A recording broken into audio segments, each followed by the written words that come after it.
unless we take the Joy-Cons off, right? The Joy-Cons come off the Switch 2, and someone's holding Switch 2 Joy-Cons and has a Switch 1, because they need that C button, right? The C button doesn't exist on Switch 1 Joy-Cons. It only exists on Switch 2 Joy-Cons. So how does this all... How does this happen? Yeah, Why am I holding Switch 2 Joy-Cons looking at Switch It's 1? Nintendo.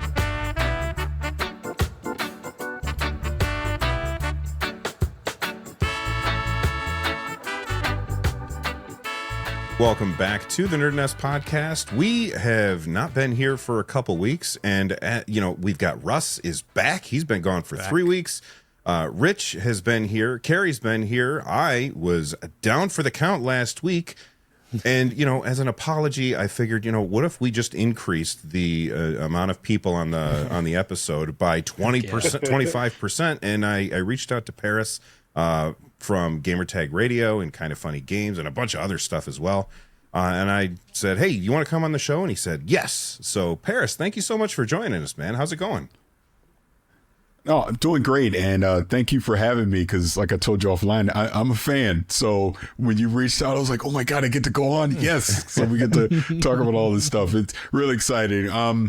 Yeah, like I said, big fan of what all of you do, and really looking forward to this episode. Russ, you've been gone for 3 weeks. Did you play any games while you were gone, or was it just nonstop family stuff? No, I actually played a lot because I was sick for some of that. So I was sick, and then also we had spring break, and so there's just a whole period there. And when I was sick, I was like, you know what? I'm playing video games, and so I beat Astrobot. I did not platinum it like Carrie made it sound so easy. It is not. There's all these little things you got to do. It's not just getting all the bots, So I quit after a point. Yeah. But I got enough. Like I think I got like 60 or 70% of the trophies. I was pretty happy with that. And then Ghost of Tsushima, I'm like at almost 36 hours or something like that. Like that's a long game. I wish it was around 20. Like there's a lot of repetition there, but it just feels so solid. So I've just been playing that a lot. That's it. What have you been playing that on? Platinum that one though, right? I've been playing that on my ROG Flow Z13. I plug that thing in, put it in turbo mode, and I can get like 90 frames per second at 1440p. It's crazy. It's crazy. What were you saying a second ago, Rich? We cut each other off. I was like, you're going to platinum Ghost of Tsushima, though, right? No, because I'm not doing all the side quests. Because it's so much. I am doing a lot of the side quests. Yeah. Like, there's a bunch of characters you meet as you play through, and then each of them have their own individual stories. And so I've been going through and finishing their stories at least. But when it's a random dude, he's like, hey, my daughter is over there in the woods. Can you go figure out what's going on? I'm like, no, you're on your own, dude. Don't get your own daughter. Yeah. Right. Not for me. There's no skin in the game. Rich, what have you been playing, man? I think the main thing I've been playing is Split Fiction, even though I've only put in a few hours to it. But that's what I've been playing that with my daughter, who is 8 years old. I asked Carrie early on, like I was like, I see in the ratings there's something about gore, and he's like, yeah, it's basically not there. So I felt okay to play with my daughter, and Carrie was right. There's basically no gore, and there is, I won't spoil anything, but there is a section of the game that has like just perfect humor for an 8-year-old. I'll leave it at that. As she was giggling the entire time. So it was a blast. I love it. You remember, do you know this? I know exactly which one you're talking about. Yeah. Yes. She was giggling the entire time. We love it. And I realized, right, because I never really played through It Takes Two. So this is probably true of It Takes Two as well. But I still have this like notion of Joseph Fares, which is like with Brothers, where like the game is great, but it's a very like unique. It's very like niche almost, right? Split Fiction is not that. Split Fiction is mainstream as heck, right? Like I think anyone that plays that game would find entertainment in that game. So it just so happens that it also has this, hook where it's like co-op play. But I think it's a game for every person. Very cool. Carrie, what have you been playing, man? So I started Adamfall. Almost done with it. It's a real short game. It's not long at all, which is also a huge plus for me. Like games that are 8 to 10, 12 hours long are like perfect just because I don't really have much time. And there's some interesting bits. There's like parts there that I wish were there. I think it was a little bit more heavier on the RPG elements, but how it kind of like gives you the story in notes and all of the intrigue of like, you have those British red boxes that have like telephone booths in them, and every time you go by, it'll start ringing, and there's this ominous character that is just like giving you vague stuff. And it's a real interesting way of like how they piecemeal out information, and all the notes you have kind of lead you to where you're supposed to be. And it's a good story driven game that has it's very Fallout light, like if Rebellion made a Fallout light game, as Bethesda would see it. I'm really enjoying it. I'm pretty much at the end. I have like 9 hours in, and I'm already at like the cusp of the ending.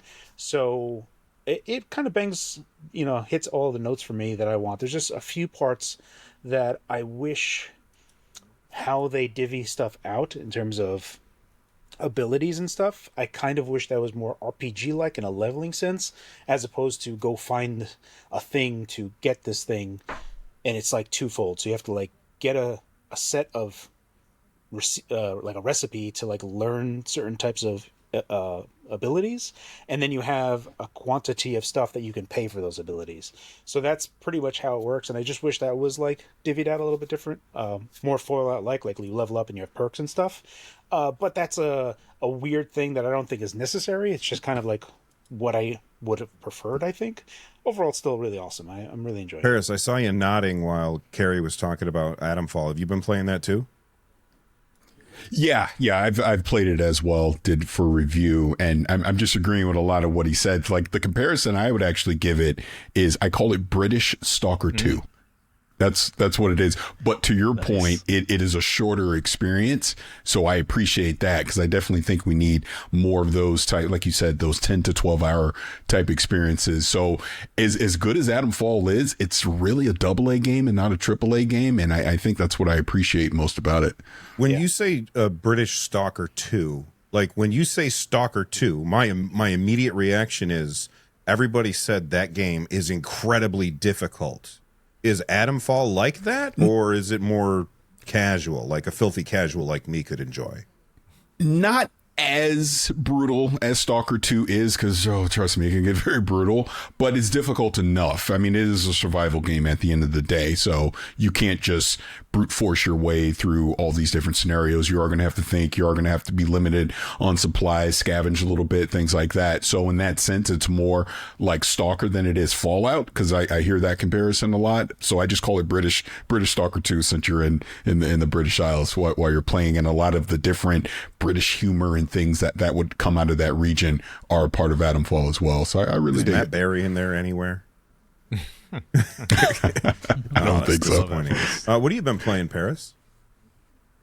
So I've been playing things that I can't really talk about, but I can say I am playing South of Midnight, coming from Xbox and Compulsion Games, and I think I can say I'm playing Blueprints. Well, I just said it, so I guess I can. I'll bleep it out if you text me afterwards, and I'll bleep it. It's fine. Yeah, I think it's fine. It's not a big deal. I mean, again, it's under embargo, so I can't go into any detail on either game, but those have been the two main things that I've been playing in. Like we just talked about Adamfall. I played that prior to starting these two games here, but that's been taking the majority of my time. So I was sick, which is why we didn't have an episode last week, and I had the same exact idea as Russ. I said, I'm sick, I'm going to play video games. Didn't happen. Because I would turn the game on and I would fall asleep instantaneously. I was exhausted. But once I finally got over being sick, I put some more hours into Monster Hunter Wilds.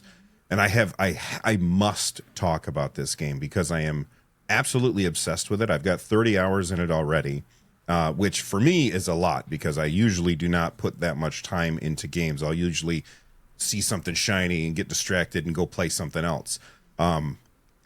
The combat loop that they have built for this game, like it's Monster Hunter, so it's the same one. It's essentially the same game that we've been playing for, I don't know, 20 years or something.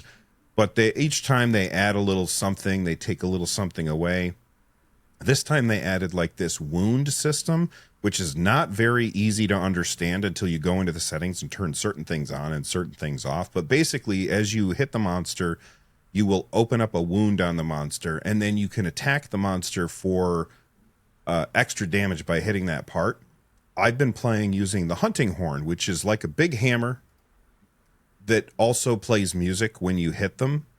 It's a ridiculous weapon, but one of the things is you have to, when you play the hunting hammer, or the hammer, or the hunting horn, sorry, you have to play notes to store them up, and then you perform that song in order to give your allies a buff. Well, one of the coolest things is if the other people on your team know enough not to attack those wounds, then the hunting horn can attack those wounds, and then you can just input your song notes really, really fast instead of slowly over a longer period of time. And it makes just the gameplay loop incredibly quick, and it's just repeatable, and it's so fun. Russ, do not pick up this game. The story is completely forgettable. I appreciate that Capcom tried it, but you're going to hate it. But I absolutely love this game. Carrie, I saw you on my friends list. You played it 16 hours? The only reason that you're going to see that is because I have automation running in the background. Benchmarks. So I'm farming Steam cards. So I have a process that is just running it headless. So you'll just see bunches of games that I'm playing, but it's just to farm Steam cards, and then I have another automation that sells those Steam cards just so I can get Steam money. What's it called? Steam Achievement Manager? Is that what you're using? So I use Archie Steam Farmer to do it on my multiple accounts, and then I just kind of filter all those and then use that to sell off stuff. So I do not understand anything that you just said. I know that there are things that you can buy with like Steam points, but I've never bothered. It winds up just like it adds up over time. Like if I think since I've been doing it, I've made like $3,000 in Steam money. So it adds up over that time. you can buy on real games. Not points, mind you, actual dollars. Yeah. Yeah, you can buy a Steam Deck with it. Yeah, sure. It's money inside Steam, so it's Steam money, right? You can't get the money out of this system unless you like a Steam Deck is the only thing you could buy and then like resell to like try to get any type of money out like of this the gamblers. Yeah, it's yeah. Or you can get like Steam keys and do some other, just nefarious stuff. I don't really do that. I just basically just have this like topper. I'll just be like, oh, I have $19, and then I'll just be like, oh, I want that game. It's $19 off, and that's usually what I'll do until, I run out, and then I'll start looking at like third-party sites for better. Can I just say, since the Valve guys sometimes watch these videos, this is only Carrie doing this. It's not us. Yeah. Yes, me too. I have nothing to do with this. He's like, oh, he's got 17 hours on this. He's playing it. Like, No, not so much. Not me. My hopes were raised and dashed in such a short order that I just can't even believe it. You raised and dashed my hopes expediently, Yes. sir. Rich, you've also been playing a game called Nubby's Number Factory, which I think I sent you a Blue Sky skeet, whatever the frig they call those, a post from the local thunk guy, and he said that go check this game out. Creator of Balatro. Yes. Yeah, he said it's the first game that he feels he can really say kind of gives that Balatro feel. I forget exactly how he said it in the tweet, but that definitely caught my attention. So I was like, sure, why not? I think it's like $3. It might be $5 maximum.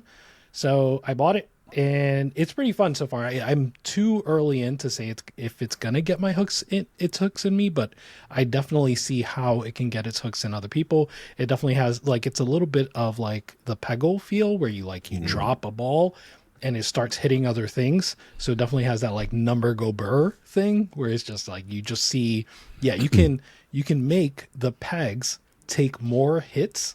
So like it can take 8 hits.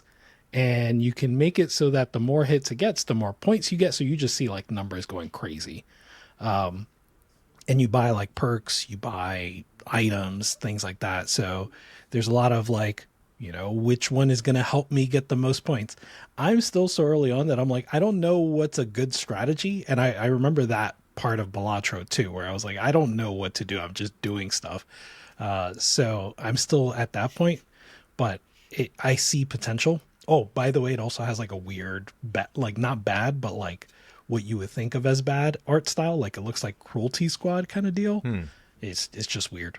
I'm waiting for Carrie to send us a message in our Discord after playing it for 5 minutes. I get it now. Yeah, I get it. I love that all you guys were like. I was totally just like being like jokey about it, and everyone's like, "Oh, of course." It's just like, flips tables. Yes, but Belatro has played like a few games. Like, okay, I see what's going on. I get this. I know what this is. I know what you are. And it's like, I didn't even get past the first level of frog fractions in Belatro yet, and it's like that's where I am in the Belatro sphere. That's a good way to put it. Yeah. So those are the games that we've been playing. Let us know what games you've been playing in the comment section down below that like button. And let's move on and talk a little bit about some news. I figured since we got Paris on, and he talks a lot about Xbox stuff, we have those rumors that we've seen about the possible Xbox, including, or not necessarily Xbox, a new UI on PC that will let you access your Steam games, your GOG games, possibly your Epic Game Store games, which is the thing that Phil Spencer had been talking about over and over again. That's the kind of thing that he wants to see. And I want to say, well, if only somebody could make that happen. But then there was that announcement a few weeks ago where you could see like a mock-up of a TV, and on the TV it said Steam. And I thought, man, that's really, really interesting.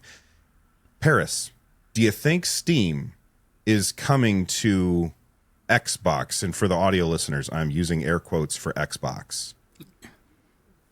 And I think the air quotes is the appropriate stance here. Yes, I do.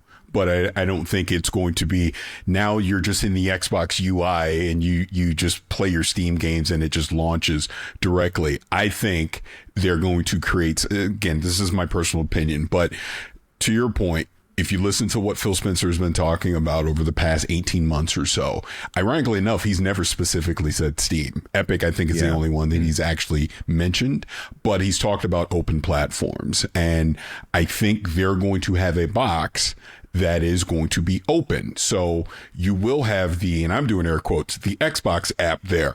Steam can be installed. The Epic Store, GOG can be installed on down the line. Basically, any third-party digital store can be installed on this thing because I think essentially it is a PC. Sure, it might be a curated PC, but it's going to be a PC that you probably can flip to a desktop mode and launch whatever you want. And at that point, if the hardware can support it, it'll play it. And then I think they will have the more curated Xbox experience as a part of that. I also think your Xbox games moving forward are all just going to be PC games. So whether you launch it from Steam or you launch it from Xbox, it's the same exact game. They're not going to make console specific games moving forward. I just think that's where they're headed. I get that there's people that completely disagree with this for various reasons, but if you listen to what the boss is saying, the boss is telling you, hey, we want to make a more open platform because, I know you've all talked about it, but look, Xbox sales, hardware, it's not selling. It's just not, for various reasons. So they're not going to just bang their head against the wall and just keep doing the same thing over and over. I was fortunate enough, at this point, probably about 6 weeks ago, we got a chance to sit down with Phil Spencer and talk to him. And we kind of went through this. And I asked him straight up, well, if you're putting your games here and there and the otherwhere, why even make an Xbox at this point? It doesn't make sense to me. And he gave his reasons why. He said they want to do something that's innovative, that you want to buy it because of the innovation of the hardware versus exclusivity and all the things why you would have bought a console in previous times. So TBD. We'll see what it looks like. It's sounding like 2027 is going to be that year that whatever this is going to come out. But I definitely think it's going to be more PC-like, that will have the ability to install something like Steam as a part of it and play your games from there if you so choose. And I'll say this one last thing, because even in the interview we did and some other ones he did at the same time, he's talked about they're no longer trying to get you to leave your digital store. Right. Like in other words, we're waving the white flag on that. it's pointless to try and convince you to drop the digital store that you've already invested in and come jump into ours. So instead, we'll try and give you reasons to buy games in our digital store. But if you don't, hey, go buy our games in your digital store and we'll take the 70% cut and just go from there. So that's kind of what I'm seeing that's happening, especially with a lot of the comments that we've seen, over the past few months. And then even Jason Ronald at CES, to some of the stuff that he talked about with synergizing Windows and Xbox essentially into, and this is me interpreting, almost baking the Xbox experience into the Windows operating system. So we'll see. I mean, baking the Xbox operating, I'm going to say UI instead of operating system, baking the Xbox experience or UI or UX into Windows. I think that's what a lot of us have been asking for a really long time, especially as controller-centric players. Obviously, still support mouse and keyboard for the people who want that kind of thing. That is supposed to happen this year, which is crazy. Hopefully, it happens sooner rather than later, and it would be really good if Microsoft got that out before SteamOS releases for the general public. Rich, we've got this idea of a PC. I've got a PC hooked up to my TV over here, and it's going to essentially turn into an Xbox. Again, air quotes.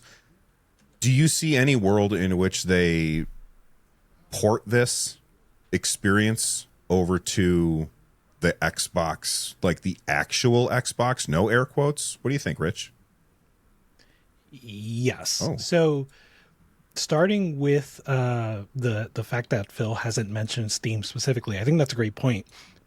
Partially because it's not only their choice, right? Like, this is a choice between Microsoft and Valve. Does Valve want to bring Steam, in quotes, to an Xbox UI, right? Like, what does that look like for Steam? But more importantly, for Xbox native, right? Like, that's the part where, like, maybe Epic will come to Xbox native, but can Steam come to Xbox native? And that requires Valve to be involved as well.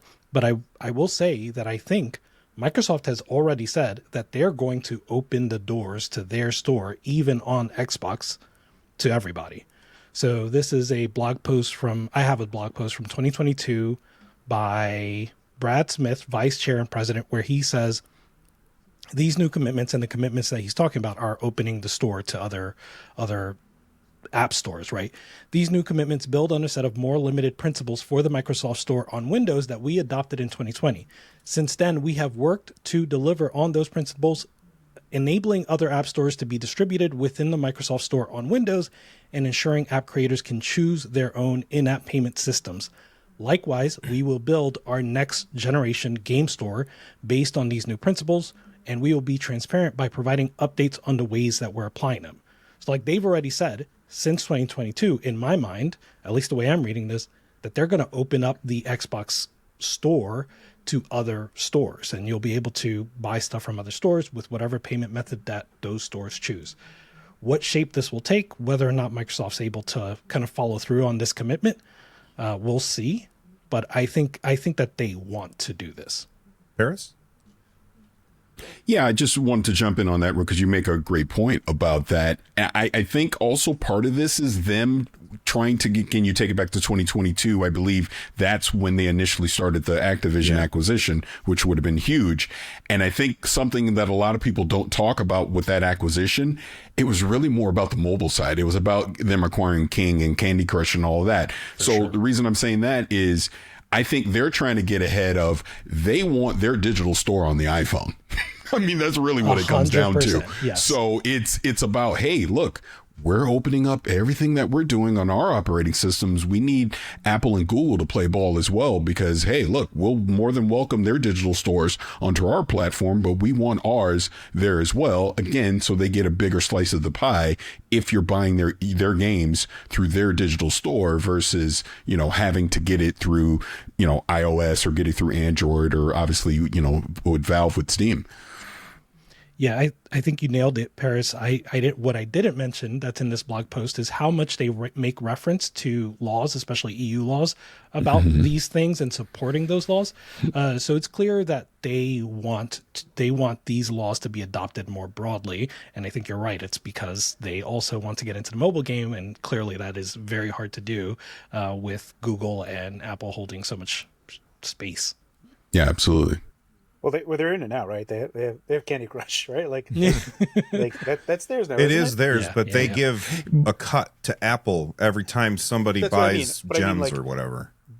They're already there, right? So they just like, instead of you guys getting that 30%, it'd be really awesome if we kept that.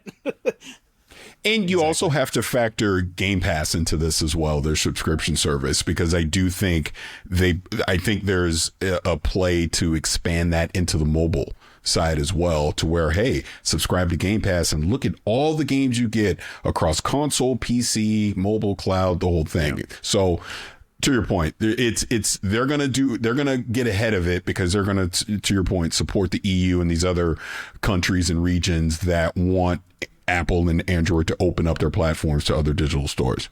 It's such a weird world for me, because and it's not to like discount mobile games specifically, but even Netflix has had games that you can download, but no one uses it. Like, I don't know how many people actually use the thing. So Game Pass on mobile, I know that they would advertise for it, but it's just like, as a vehicle to play whatever games, it needs to be a mobile first game rather than a console game that is getting pushed onto to mobile.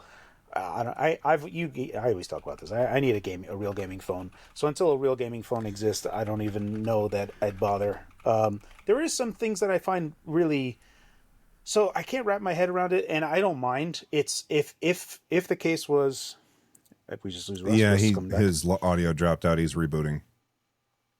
If we are in a situation where, like, 360 emulation can work on PC, and all of my 360 games that I have on Xbox work on PC, then fantastic. Like, I would just be, that would be sensational. But right now, in my mind, that is still bifurcated. So the reason to get Xbox hardware still exists in my head, just because the 360 emulator that they have on there is superior to the 360 emulation that we have on PC today. So I still, like, for me to see Xbox to be a PC means that there's a lot of bridging that has to be done. It'll be interesting, and it's hard to say one way or the other, because a lot of things feel mutually exclusive, insofar as, why would Xbox like, especially now, right? We talk about N4, N3 nodes. These are very expensive nodes.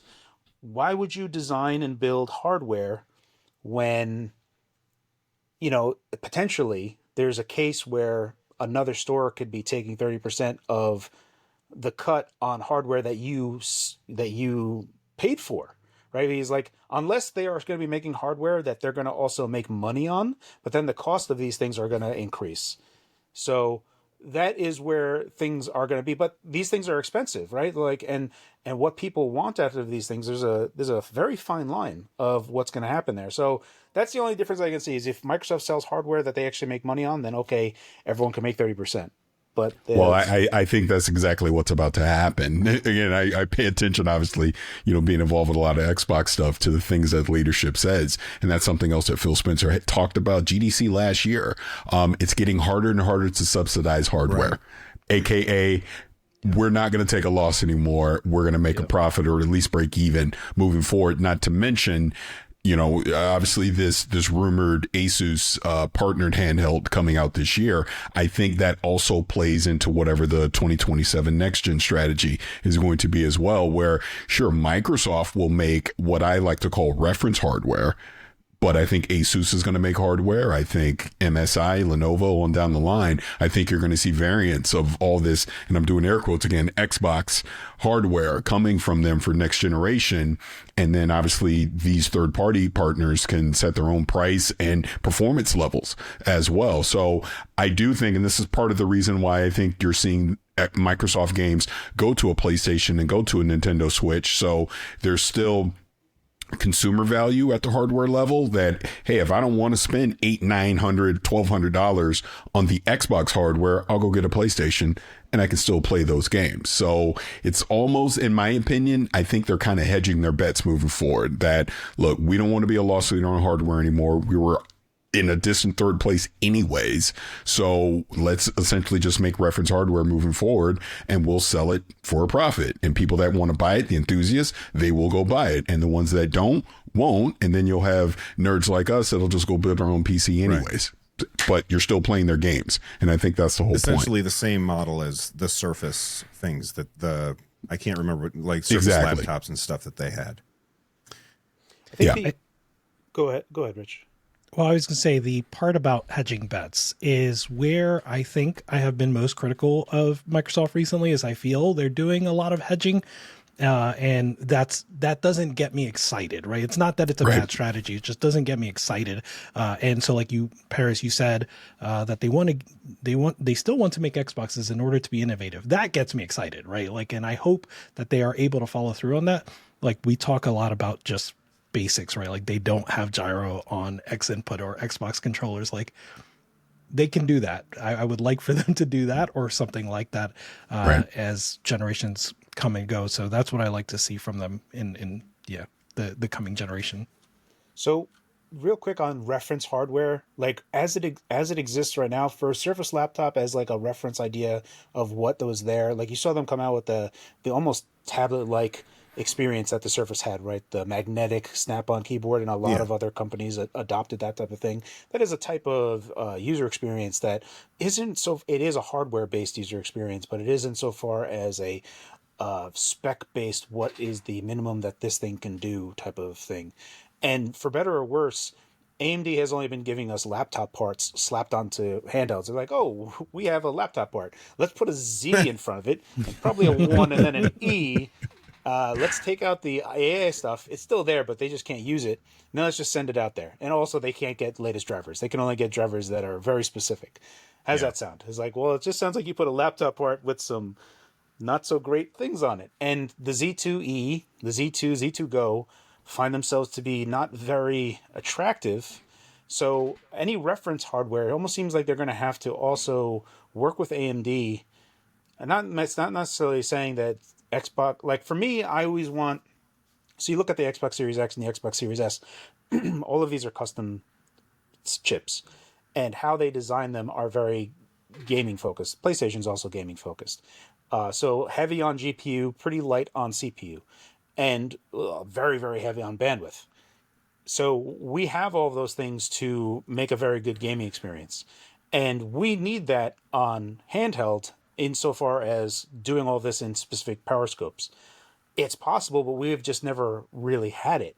So I've always felt like in my head, especially with the Series S, having this huge runway for all of these games to play on it, they're in the perfect opportunity that is perhaps lost at this point, but there is still reference hardware that we need to, if we were to like go into this very Switch-like territory where the thing I talked about like 2 years ago now on my original thing, showing how like we could do that. We could do Series S in a handheld and then go past the Series S when you dock it. That's even more true when you get into 2027. That's like so easy in 2027 that it's not even a hard problem to solve. And you can get closer to like Series X when docked type of territory. So like that's the type of thing to go on what Rich said, right? Like hedging your bets is not very exciting. What does get me excited is them going, to the wall, going nuts, really fine tuning it. Even how they the split RAM decision that they did, where they could bifurcate RAM, where it's like, okay, this is for gaming, this is for system, this is for the hypervisor. That's smart. That's really smart, and that is really cutting everything down. You're just min-maxing all over the place. So when I see that, I love that stuff. I geek out about that stuff. And we don't have that in the handheld space. And Microsoft can pay for that. So unless AMD comes along and makes this handheld chip that is just a broad strokes type of what would be going in handhelds, that's like the missing component out of all of this for me, is that we are still mired in this. So I'm going to wrap this up. Where we are right now is very much like 2017 for where I was in 2017. In 2017, the only PC gaming handheld that basically existed was the GPD Win 2. and nothing came out for 3 years, 4 years, 2021, when the Steam Deck came out. Like, nothing really actually took it to another level until the Steam Deck came out. And now the Steam Deck came out, and we're like another 4 years where there hasn't been something that has really supplanted the Steam Deck. That's just because of where we are. Like, we have tons of GPU on these things, but we're not feeding them. And it's just like, this is where I just get kind of, I know that there's whiz-biz stuff around this, why they don't do it. But until we get to that point where we have something from AMD that is handheld coded, this is the missing component for me.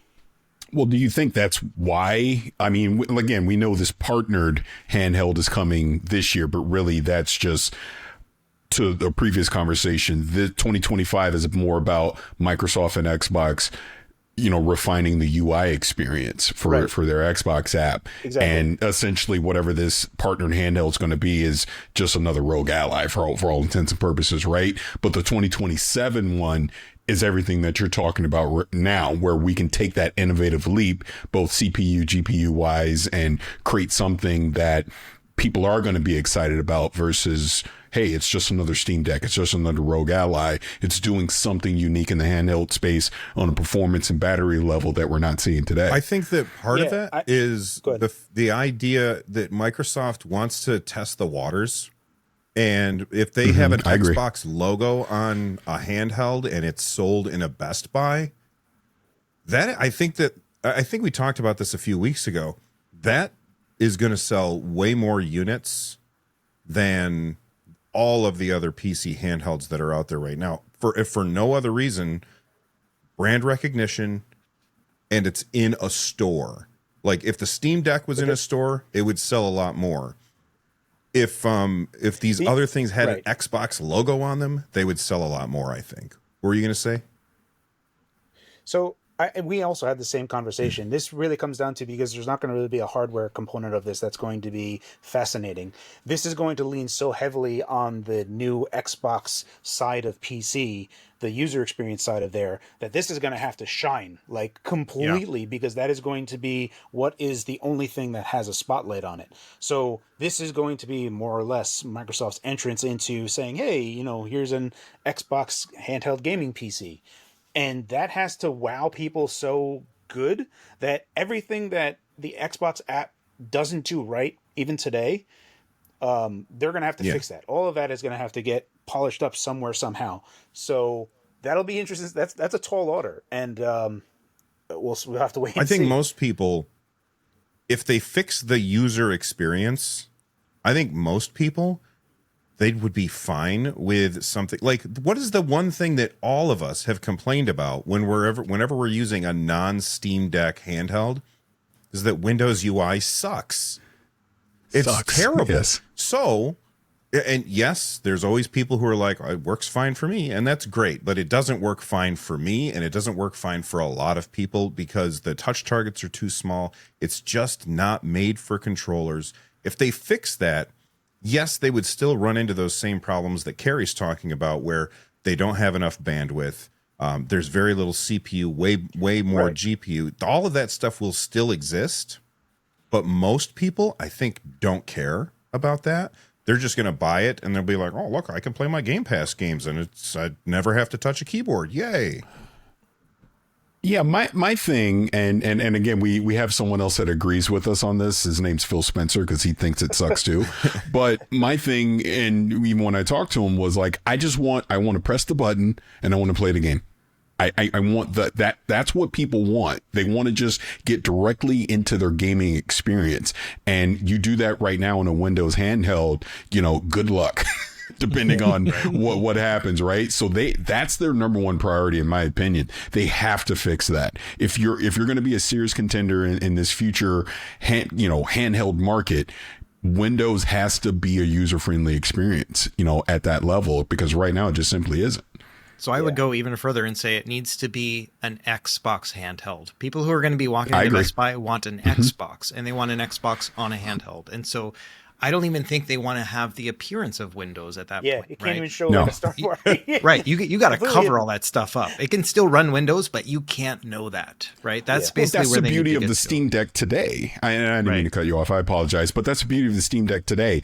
That experience I have on the Steam Deck, it's the same exact one if I were to pull up big picture mode right now on my PC. Right. It just works. So to your point, they have to figure that out. And I will take what you said one step further. The other part of it just needs to be an Xbox right now. That's some of the criticism that I've seen in the Xbox community with this partner handheld.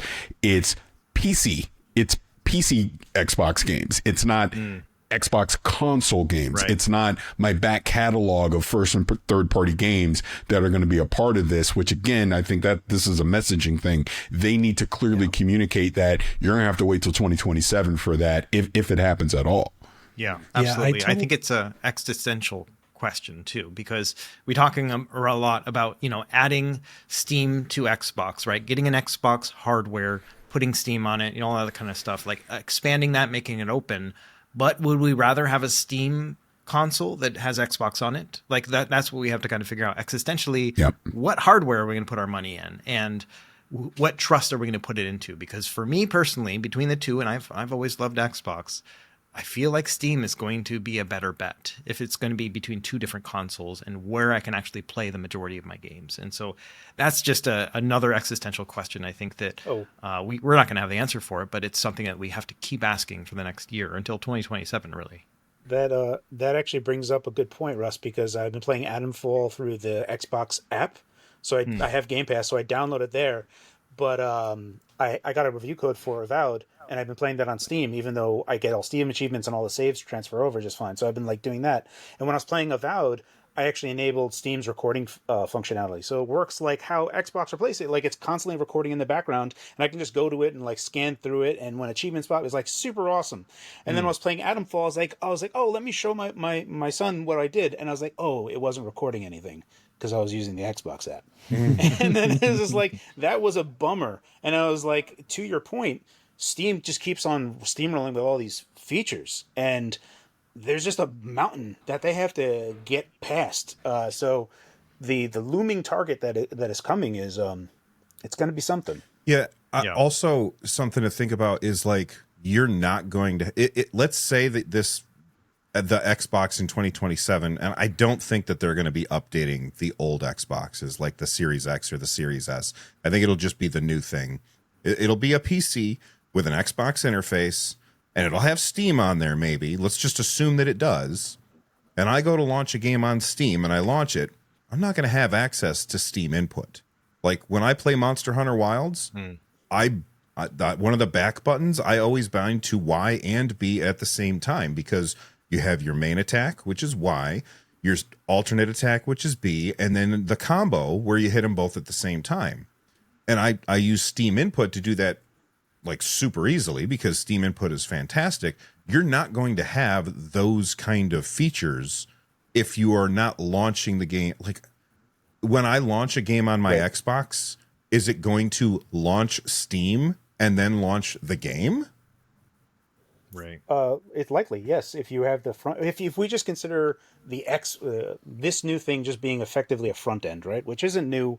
You can already do this today with Play Night, right? So Yeah. Play Night does this already. So we're just talking about a Microsoft front end in that instance. The other way that you could do this, which is unfortunate, is that because Xbox app games are not Win32 apps, they're Universal Windows programs, Universal Windows apps. Yeah. You need to use something like UWP Hook if you wanted to take a game that you installed on Xbox app and then insert it into Steam, where you could then get all those types of Steam-like features.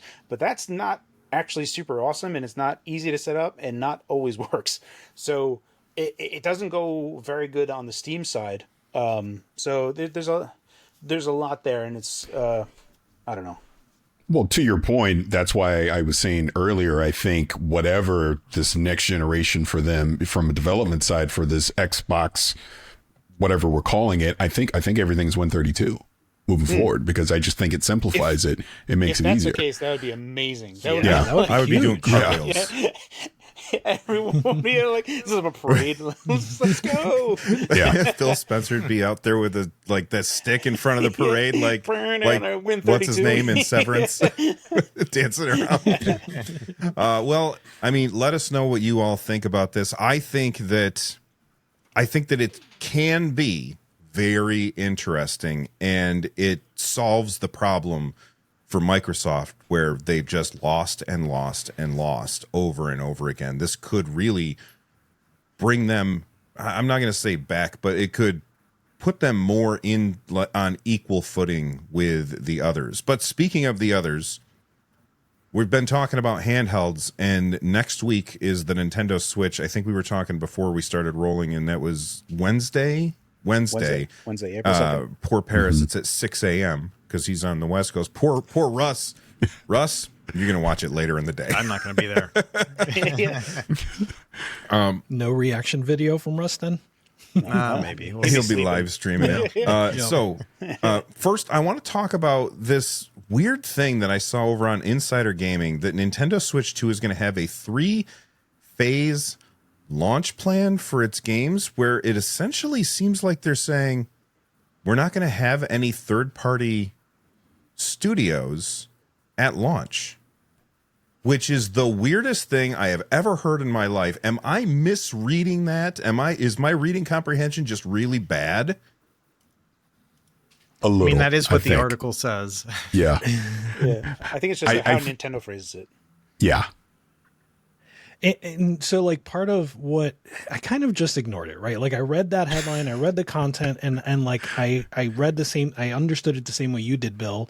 And I was like, I don't know, something seems off. So I just kind of put it away. I think third party, what you're reading is more like indie. Like, they're not going to send it to Rich until after June, but they will send it to Ubisoft. Yeah, I was going to say a lot of Yeah. So a lot of the content, a lot of like the reasoning here was around who's getting dev kits, and so yeah, if third parties aren't getting dev kits, then clearly we're not going to see games. But like, it's not, you can't just send them like 3 months later and you get games 3 months later. Like, I don't know, I don't think that's how it works. So like, yeah, I think we'll see the big, like, You the just press the Activisions, Switch the 2 mic- button. That's it. Oh, Press good thing I have this box. port to Switch 2. Add online multiplayer. I mean, if you think about it, Xenoblade Chronicles X Definitive Edition just came out. Apparently, it's very, very good. And one of the things about that game is that there's like a hidden 60 frames per second mode. I'm assuming that is for Switch 2. So when the Switch 2 comes out, it'll have that option. You can then play the game at a higher frame rate because the hardware is more powerful. Do devs really need Switch 2 dev kits? Because it's just the Switch. Yes. Okay, that's what, 'cause I'm not a developer. I don't know anything about that side of thing. It's just a Switch 1 that has better power. No, there's more. There's more to it. Especially if you want to hook into that DLSS2 stuff.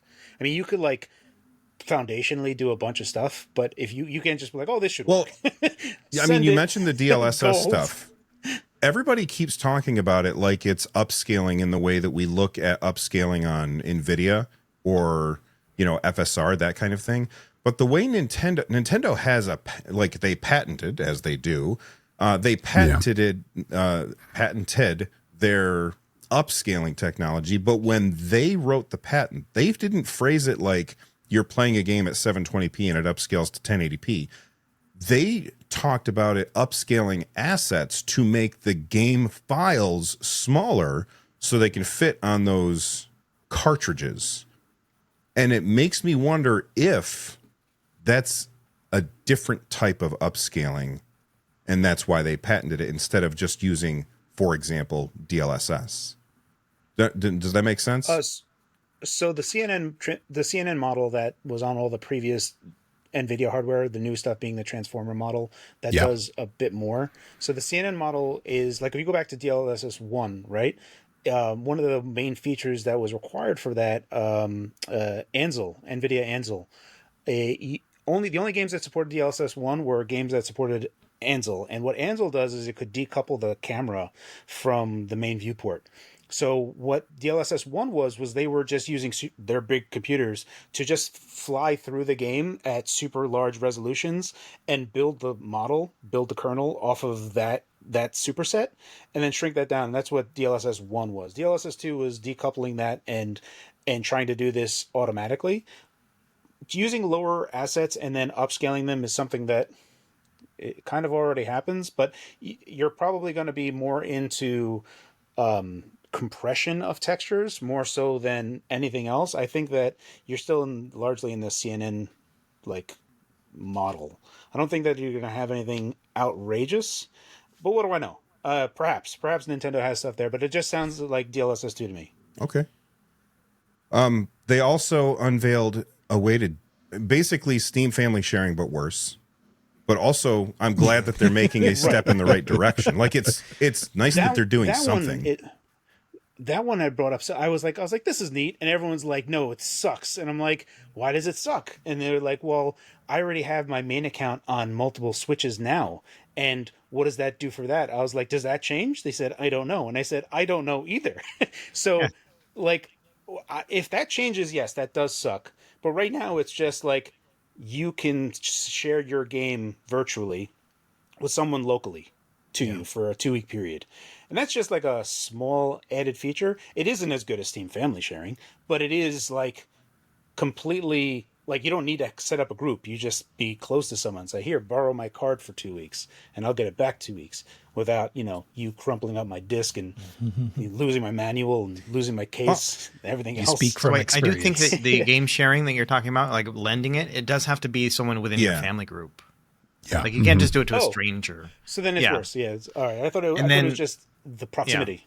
So my issue, and I haven't seen a real good answer to this, is that so I have a Switch and a Switch Lite, right? And I like to take the Switch Lite with me if I'm like traveling or whatever. I keep the Switch at home. I mostly use that docked. And then I have a couple digital games. I'm mostly physical now, but I have some digital games. And what'll happen is when I try to boot the game on Switch, it's going to make sure that I'm online and say, making sure you can play this game. And it's basically testing to see that, I don't know, that I still own it or something. I'm not really sure. And then I can play the game. And that's a pain in the butt. But with this one, I would have to actually transfer the game from my Switch over to the Switch Lite. And that's what I don't like, is that idea that I can't have them both installed and running at the same time and then just choose which one to play on at any given time. Yes, I've got to do a quick internet check. So yeah, it does feel like it's worse to me. Like it's very fancy DRM, but it's still a DRM. So that is the case then. So it just becomes worse for same account stuff. I think it does. Yeah. I mean, I like the idea of sharing it and stuff like that. It's kind of neat, especially if people have multiple accounts, but all my stuff has got the same account on it. And that's where it becomes a worse proposition. I mean, I wouldn't hold it past Nintendo to do something like this. I mean, I'm not saying that they wouldn't. I just don't know. I did see something. I'll have to find the article. It was just one of the many articles talking about this, and they mentioned how like some of it could be worse, right? Like what we're talking about here. But then at the end, they said something about how the fine print in the video made it seem like you can still do all the old stuff. They're just also adding this new thing.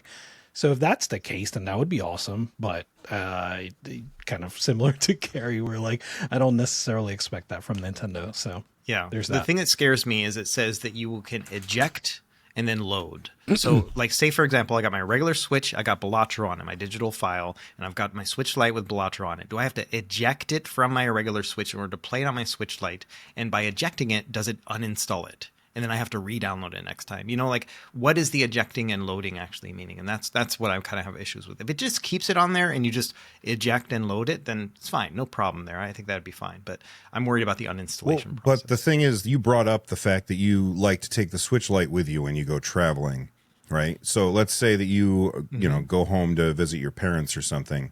Your Switch is in your house in Hawaii. And you're like, I want to play Balatro. I'm sorry. The digital version of Balatro is on the Switch in your house in Hawaii. So unless you can get a hold of somebody to run into the room and eject it for you, you're beat, son. Yeah. I'm not even sure that would work. Again, we'll find out here soon, I guess. But it sounds like all that has to happen locally. I don't think you can do anything over the internet.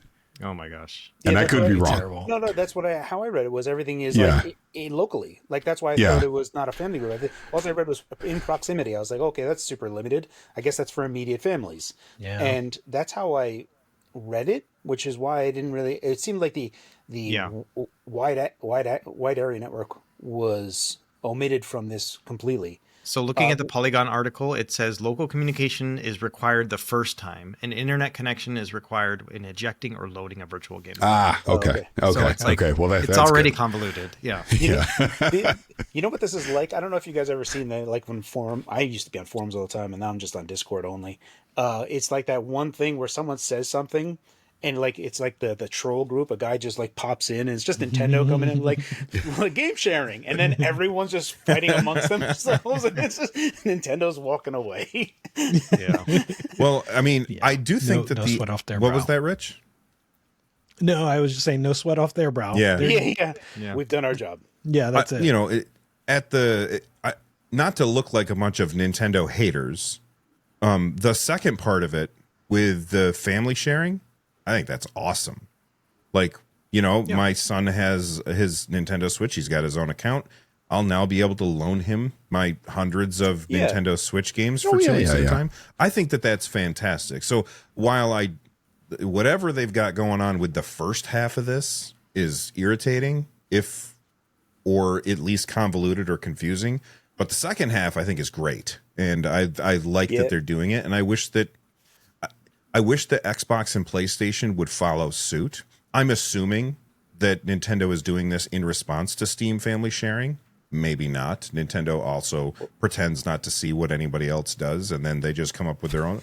Oh, there's other gaming companies? I had no idea. Unless I'm suing them. Steam family sharing is like next level generous. Like that's like the gold standard for family sharing as it is right now since the new update came out. It is so much nicer than it even used to be. Used to be Steam family sharing is like if someone in your family group was playing even one game, it locked out your entire library. Now it just locks out that single game that they had. It feels more like a you shelf. look at Yes. exactly. Like you're just taking something. I mean, for me right now, I only buy physical Nintendo Switch games. So this whole thing is like, I'm still in the old world and so far as Nintendo stuff. What's going to really be weird is if they're like, hey, you know, the virtual stuff that we're doing, it also works with game cards. In fact, all of those are now worthless to you. Once you plug them in, you can't sell it or you can't do anything with it. Like, whoa. That would be terrible. Yeah. Yeah, it's like the 2013 Right. Xbox. Yeah. That's what I was going to say. Yeah, exactly. You know what I would love to see though is ideally we're talking about Xbox, PlayStation, and like, you know, how they don't have this kind of feature. I would love a permanent game sharing option where you're like, you know what? I'm never going to play Fallout 4 anymore, but I want to give it to my friend. And you just like give it to them. You don't have it anymore. Like it removes it from your account and then they have it. That would be awesome. So, even like a $5 fee would be worth it for me. That was the 2013 vision with Xbox that they bungled with the communication on it, where you could do something exactly what you're saying, where you can transfer your digital license to someone else. So one thing that I used to do in the 360 days, because the mindset even today, right now, is that there is two sets of licenses on Xbox side, and I believe it's the same for PlayStation as well. Is you have the hardware license for a game, where if you have your home console, that is where home licenses exist. So if you buy something on that home console, you can also play at the same time on your remote account license. So I used to like buy XBLA games with my buddy. I loaded my main account onto his 360. I would have him buy it with my stuff, and then I had my profile on a memory card, and I would just plug it in. So I was always playing on my account, and he was playing off of his account on my hardware. My home Xbox 360 was just in his house. Yeah. And that's how I would buy a game once, and I would always play XBLA games with him at the same time. So it was always something that I always did. And I know PlayStation has something similar. So you can do it. It's just when you say this to someone, it can, if you don't visualize what's going on, they're like, hardware license, account license. I have two licenses. I only bought the game once. Yeah, it's exactly what I do with my kids on PlayStation, whereas I'm logged into my son's PlayStation, and then that's the home PlayStation. Right. And then the one that I have here in the office, I do essentially, like you're saying, it's the remote account. that I can, and we can play all the games on. So yeah, it works on both. And that does work really well. But the one thing I just don't like the idea of signing into another device when it would just be so much simpler to do it the way that Valve does it with Steam Family Sharing, where you're like, hey, this group of people, we're all going to share our stuff. You know what else Valve does that's really nice? That even came out before the update to the Steam Family thing was the Steam Remote Play, which made it so much easier for Parsec and all the other stuff. So that was already fantastic. They have so many features in Steam that are just great. I believe PlayStation does that too. I don't know if Xbox does. I'm guessing so. I think so. Right? I think you can play, like, you can do a multiplayer session that is like locally running on one PS5, but it's your online. I believe connected so. to the other. I think PS5. you're right about that, Rich. Yeah. I remember seeing that at some point. You can also just like sign in and start watching somebody. Although I was playing on my computer the other day, and a thing popped up, and it was like, invite your friends to watch you play. And I was like, this was on Steam, and I was like, what? And I could never see that again. I don't know how you're supposed to do that. It just vanished. Oh, it's broadcast? Yeah, but it Steam just popped up. Like, I had never seen that before as I was playing a game, and it just popped up and it said, hey, do this. Like it was a new feature. I know Steam has been doing, well, they introduced Steam Broadcast and then just completely ignored it. Ooh, Valve? Yeah. Isn't that what I said? No, I'm gotcha. I'm joking about Valve because they do that from time to time. Yeah. Here it is. Yeah. See you later. I mean, Steam Broadcast is really sweet when they have their virtual conferences like NextFest and stuff, where any developer that's playing, they'll be broadcasting the game, and it's effectively like their virtual booth that you just walked up to, and you can just start talking to them, and it's like a hidden feature of Steam, but I don't pay it the same type of attention, only because like when I'm going to PAX East, like my physical self is there. I checked out of work. I took PTO out, and Next Fest, I'm like, oh, I'll go to work and I'll do that. And what winds up happening is I'll just like bounce in and out of Next Fest instead of actually like integrating my, so like talking to devs and but I still enjoy it whenever I can take the time out. Last thing about Nintendo, the C button. There's a ridiculous. I find this rumor to be absolutely ridiculous. The C button on the Nintendo Switch 2 is supposed to let you connect to an old Nintendo Switch. Now, this is not unheard of because in the past, Nintendo has been like, you want to use your Game Boy as a controller for your GameCube? Sure. You want to do that with, I think you could do it with the 3DS on Smash Brothers if you owned both copies of the game. Do you see that, Rich? What's your reaction here? Well, I was going to say that's funny that that's your reaction because I feel like you predicted this. You said something about like the C button possibly being like a wireless connection. You thought of it as like the dock is its own thing, and you press the button and it connects to the Switch 2 so that you could have the Switch 2 while still playing on the TV. It was just the dock would be controlling what's on the TV. This does that, except you just have two handhelds, right? You're playing on the Switch 1 while the Switch 2 is docked, or you could have... craziest thing, man.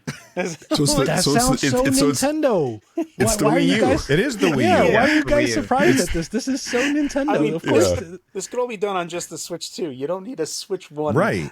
You're right. Honestly, and if that's the case, then turn the C button sideways so it's a U instead of a C. You know? Maybe it is now, already. could it be...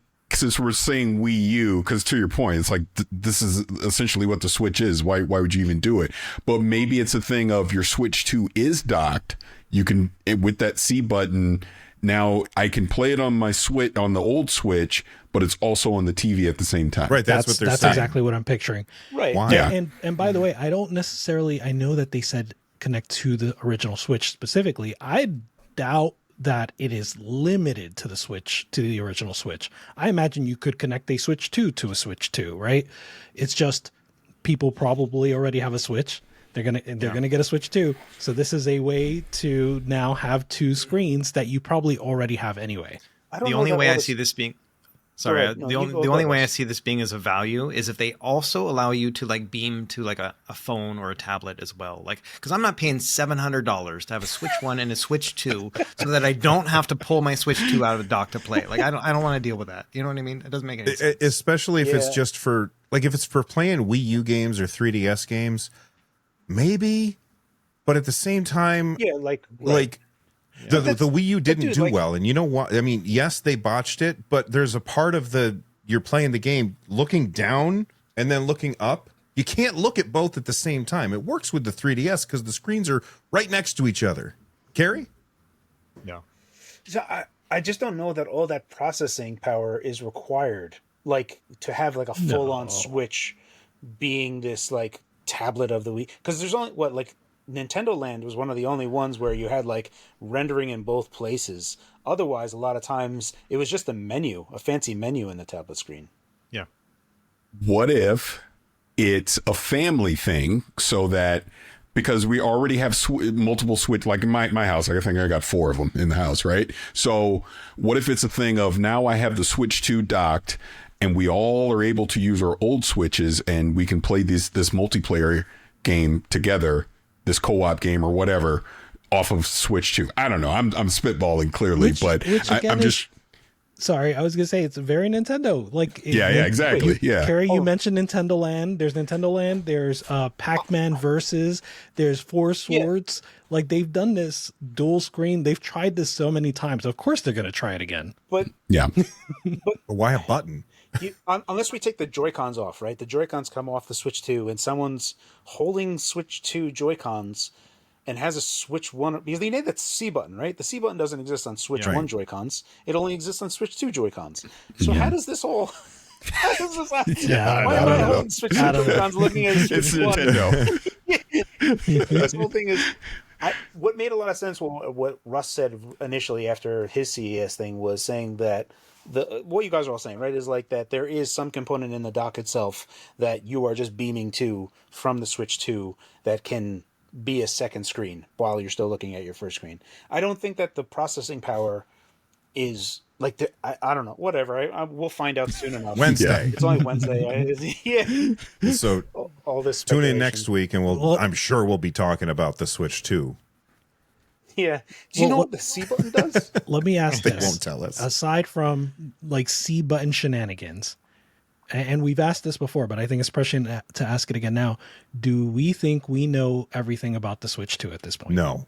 No, we don't know the battery No. size. Yeah. Yeah, they're not No, going I to tell mean us like that. the gimmicks. Like, do you think there is a gimmick left? There's clearly some mouse type gimmick that we're going to get more on For sure. that they For sure. teased.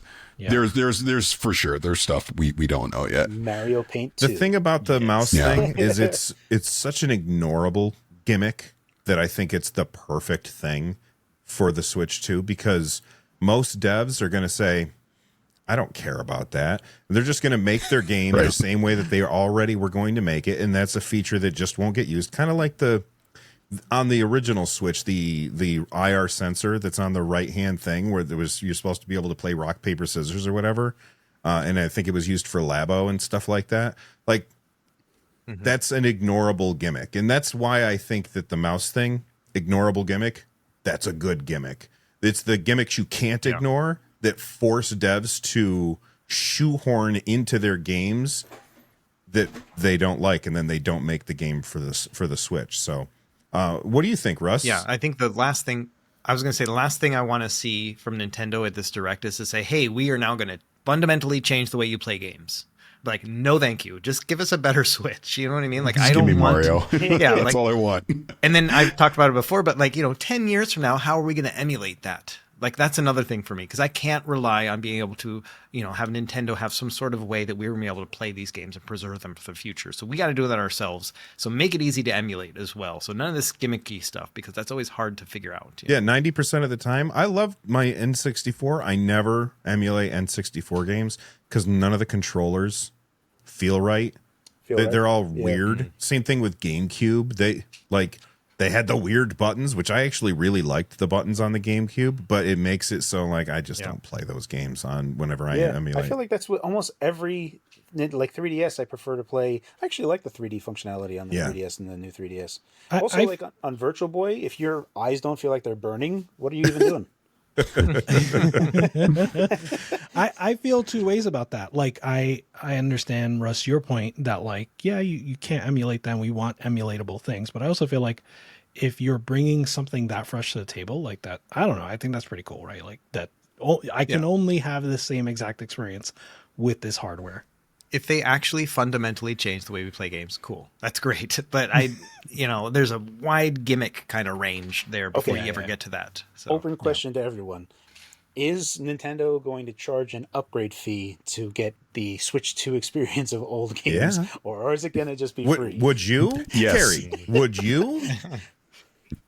You're Yeah. asking me that doesn't own a company? Yeah, it'd totally be cool. Right this second. I would be the coolest No, you would owner not. of Nintendo. Yeah, when I owned it, then things would be changed. Then I would be charging lots of money for it. But right now, what I'm saying is I'd be super Yeah. cool. Didn't we essentially already get a hint at that from the direct the other day? And I'm Yeah. forgetting the verbiage. Something about Switch 2 enhanced or something like Yeah. that. So my guess on that is I'll just take Mario Odyssey as an example. I can play Mario Odyssey on the Switch 2, but for $5 or $10, I can play an enhanced version of Mario Odyssey on the Switch 2 with 60 frames per second or whatever the gimmick's going to be. But 100% they're going to charge more if they're doing that. Is as it you were Absolutely. describing, as Paris was describing that, I was like, yep, I'd pay that. Same. And if I'm thinking that and I'm a cheapskate, then that's fine. They're going to be fine if they charge $5-10. What if it's limited to Nintendo memberships? Like you have to have a Nintendo membership Oh before you can man, now that would piss me off. I subscribe to Nintendo Switch Online, but that is like some four-dimensional chess, evil genius, mustache twirling bullshit. Yeah, you're just looking at it, you're like giving a stanky face as you press download. Oh, yes, I want that Switch 2 Sounds very experience. Nintendo. What do you? It does. Oh, Nintendo, don't listen to this podcast. Damn it, that's a really good idea.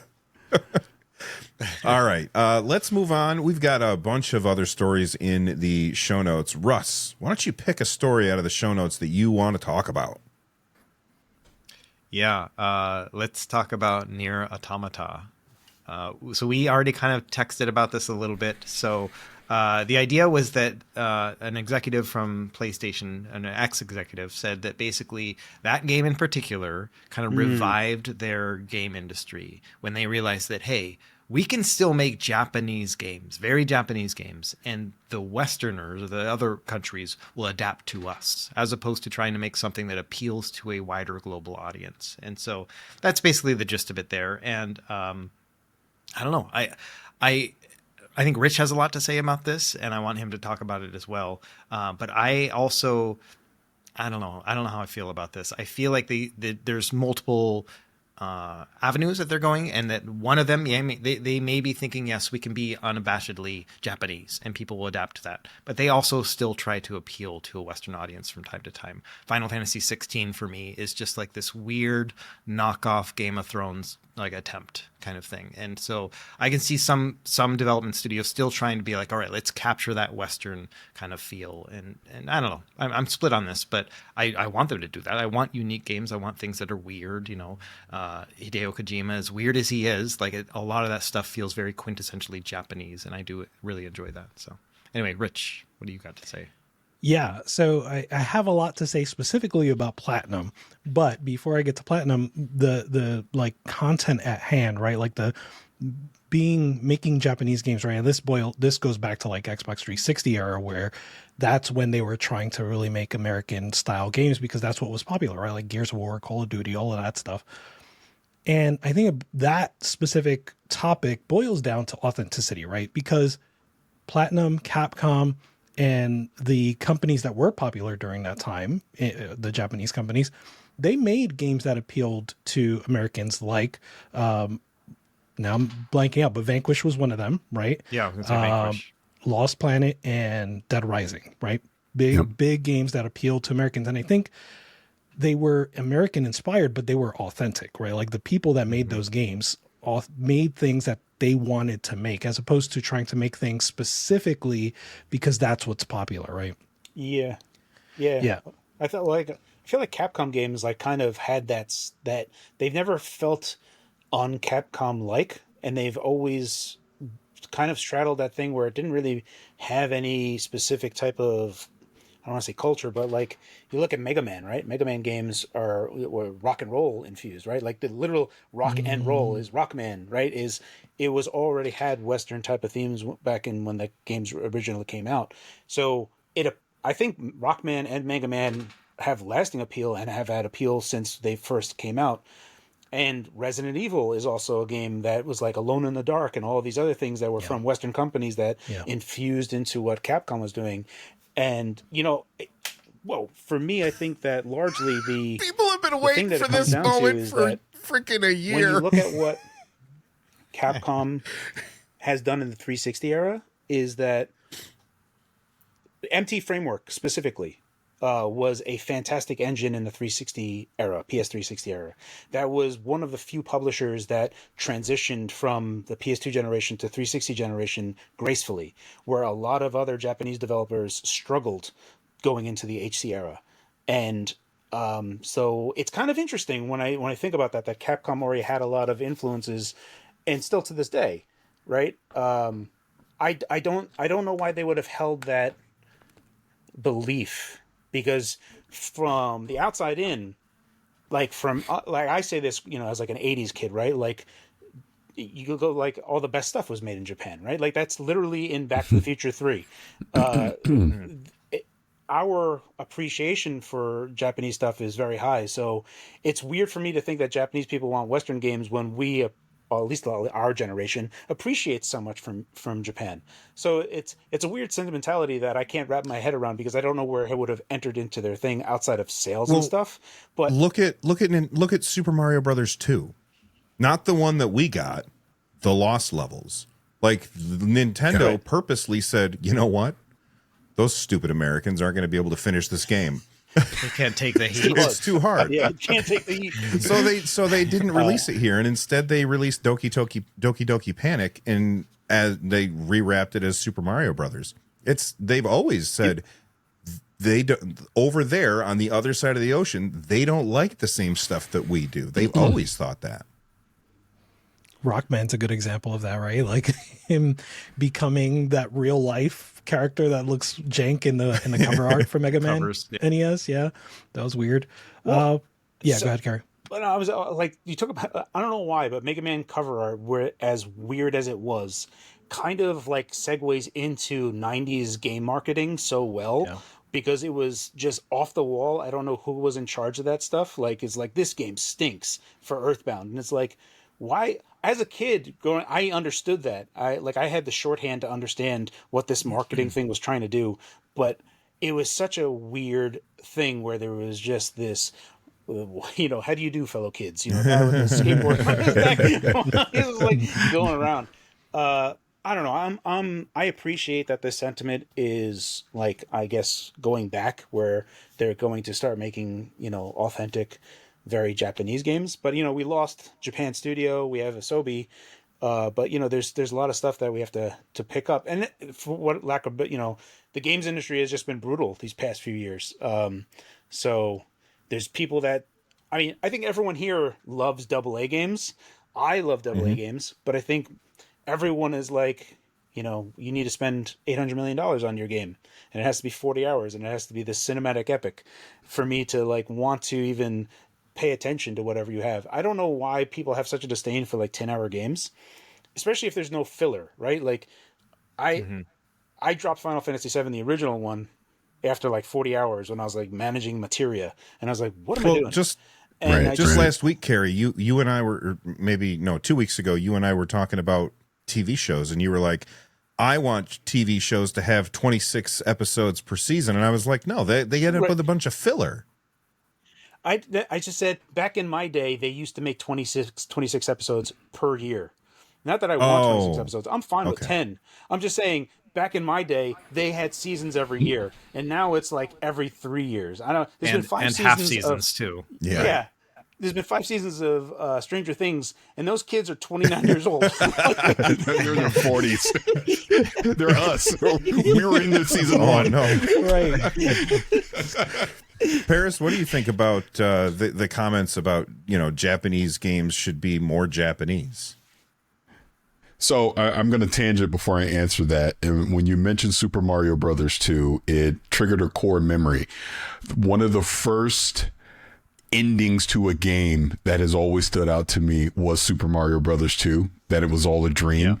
And then Mario kind of opens his eye and then closes it and goes back to sleep. As a kid, blew my mind. That just sticks out to me. But anyways, to your point about, so you're asking me, should games be more Japanese? Well, is that the question? I'm not really asking. This is what the ex-PlayStation executive said about Nier Automata. Basically, that game came out, and it was like, oh, we can still make games that are inherently Japanese, and they'll still sell out, to other audiences. And I'm in full agreement of that. I got the gist of it now. And I'm in full agreement of that. And to everything Carrie was saying earlier, it's like I grew up in that era where all the good stuff came from Japan in the first place. And some point that got lost in translation, that no, you need to make your games more westernized to sell. And I think we're even starting to see that come back again. Like, ironically enough, and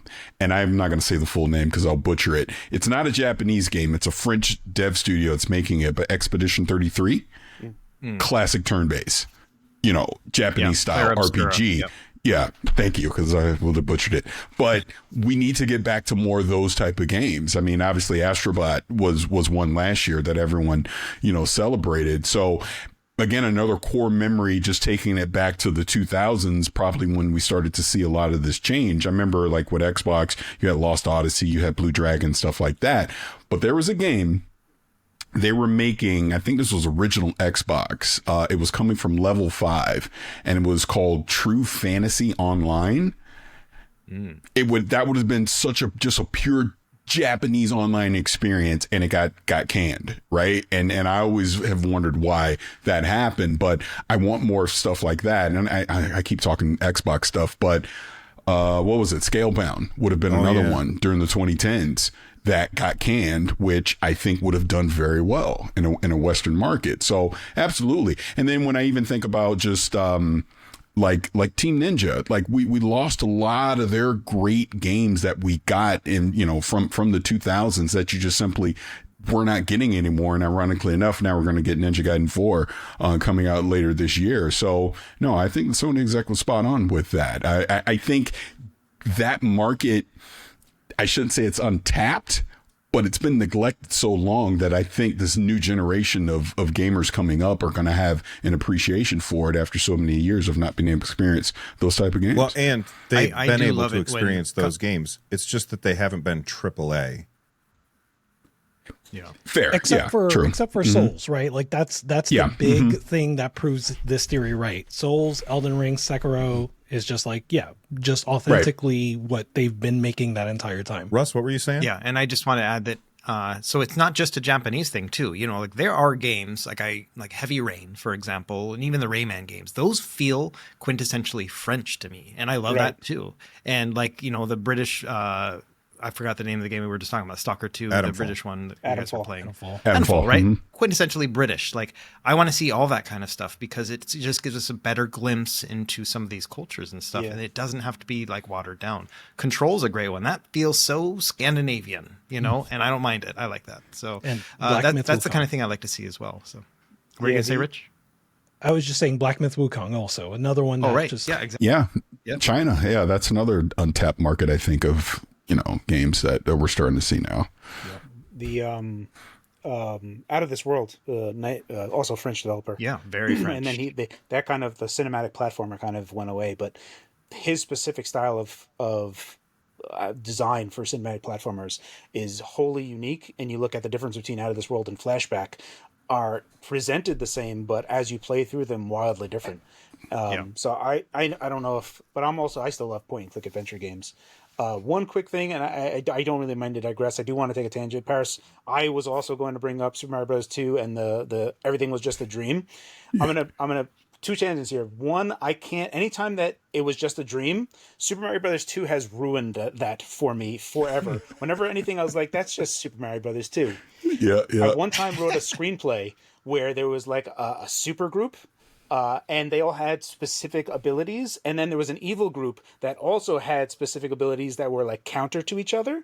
And I was telling my brother about that, and he's like, "Oh yeah, like a Police Academy 4." And I was just like, "Oh." it deflated my. I was just like, I ripped up my screenplay, and I was like, never again. But yeah, like those types of things. Super Mario Brothers 2 stuck with me as well, and it's I appreciate Super Mario Bros. 2 the whole it was just a dream thing, but it for sure ruins other it was just a three. I kind of wish that when they made Halo TV series season 2 that it was just a dream for season 1 happened.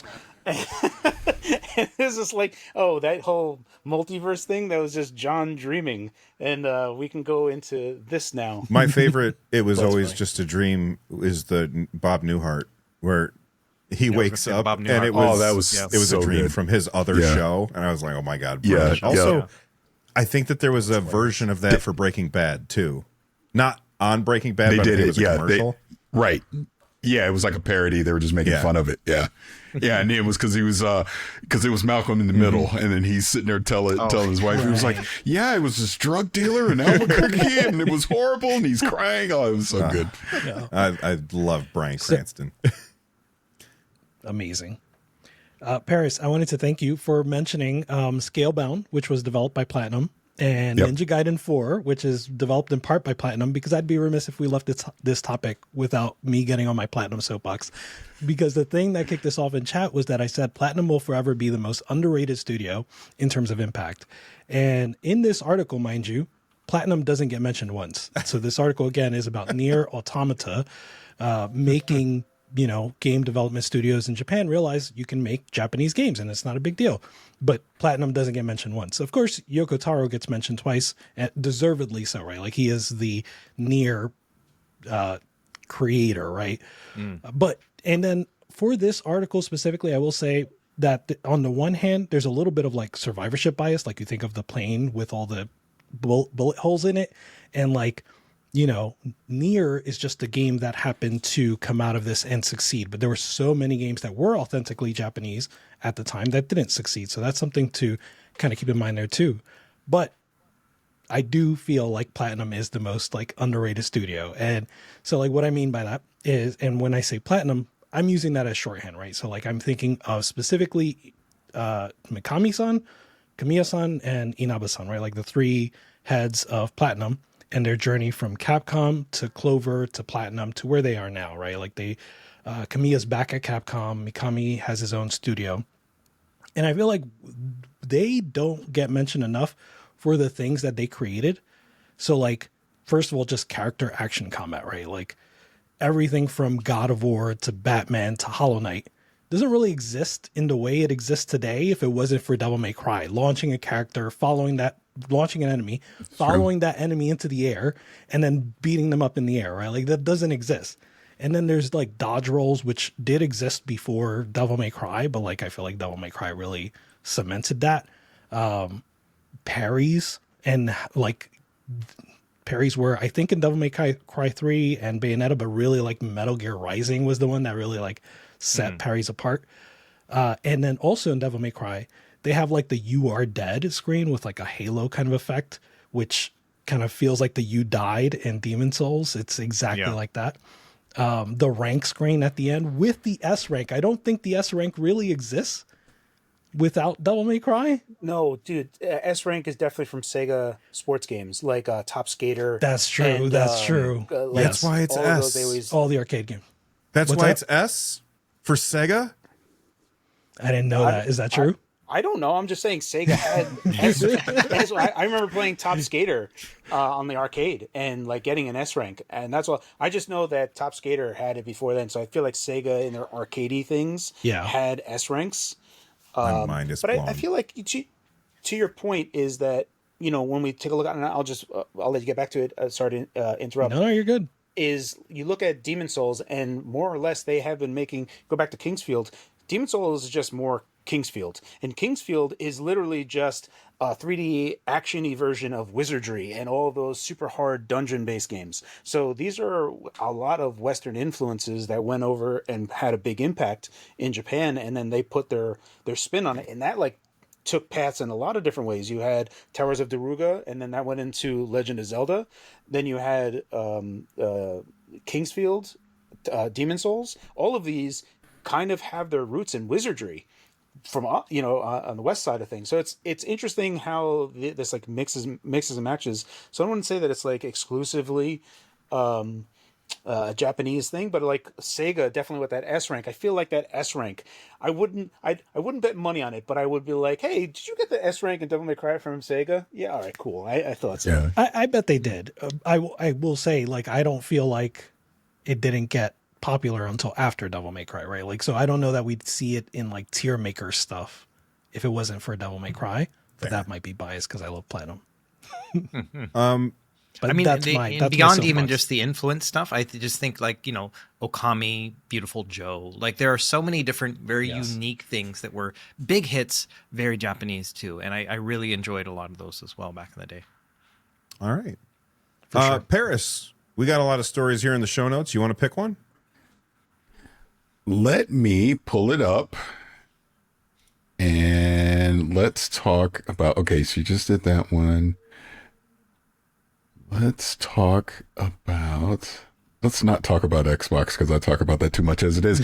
Let's talk about neither Intergalactic or The Witcher 4 will be coming in 2026. And I will just say that this has to be the worst kept secret of all time because I did not expect either of these games to come in 2026. I will give myself a mini pat on the back and say that I was the first person to interview CD Projekt Red after they announced The Witcher 4 at the Game Awards. And I did not know I was doing this until maybe about 30 minutes before it happened. And I may have had a few adult beverages. So if you actually watch that interview, but I think I did okay. But the point of bringing up that is just even talking to them at the time. And at that point, NVIDIA hadn't announced the 5000 series officially, but what we got to see was rendered on a 5090. I'm looking at this, all the next gen stuff that they were trying to do with The Witcher 4. I'm like, there's no way this is coming anytime soon. This will for sure be whatever the next generation of games is going to be. I think honestly, 2027 would even be extremely aggressive for something like The Witcher 4. Now, Intergalactic coming from Naughty Dog, I do think that makes the back end of the PlayStation 5 generation before they go to the PlayStation 6. So 2027 seems like that makes a lot of sense to me. There's obviously, just to add a little bit to it, it's coming out now rumored that there is a second game that Naughty Dog is also working on, which may or may not be The Last of Us 3, but Naughty Dog's not had an original game this entire generation, so it would be Intergalactic that would be that game. So I do think, and I think Neil Druckmann even just said the other day that they're playing it obviously in the office and it's great. So that one I think is 2027. Witcher 4, I'm not holding my breath anytime soon for that. I would think 2028, maybe even 2029, especially after the way Cyberpunk 2077 launched in 2020. Yeah.